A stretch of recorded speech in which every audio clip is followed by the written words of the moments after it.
There are different types of parallel motors. This is a hybrid motor, which is the most popular type. We see that the motor consists of two rear and a main body. The shaft is out of one side and the electrical connections are usually on the other side. There are two bearings inside the engine, located at the ends of the shaft. These bearings keep the shaft in place and ensure the rotation of the wheel. The rotor is located on the shaft. The rotor and the shaft rotate together.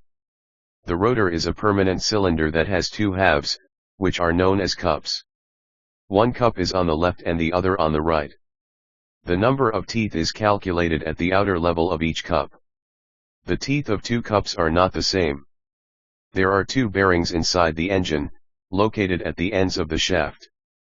These bearings keep the shaft in place and ensure the rotation of the wheel. The rotor is located on the shaft. The rotor and the shaft rotate together. The rotor is a permanent cylinder that has two halves, which are known as cups. One cup is on the left and the other on the right. The number of teeth is calculated at the outer level of each cup. The teeth of two cups are not the same. They are compared to each other in that the teeth of one cup are compared to the teeth of another cup. The stator has a rotor. The stator remains fixed and does not rotate.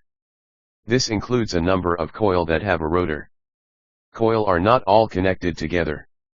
For example, there are 8 coils that are connected in 2 groups of 4. Drivers control how long the electric current is running.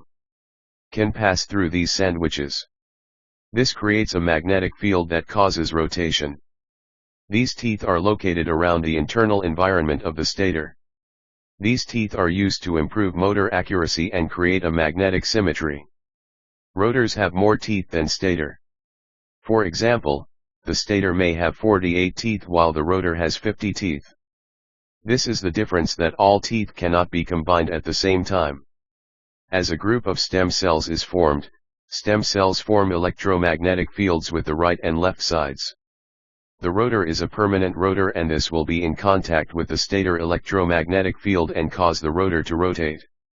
The coil light up and go out and the power of the coil electromagnetic field is reflected every time it lights up. This causes the rotor to rotate. Otherwise, the stator coil absorb the magnetic fields of the rotor caps. There are 8 coils that are divided into 2 groups of 4. The rotor has 50 teeth and the stator has 48 teeth. When the spin peach is running, they create a magnetic field that is in contact with the rotor's permanent resistance. With a closer look, we can see that every time the spin peach's velocity changes, the rotor turns one step. In this case, it is 1.8 degrees.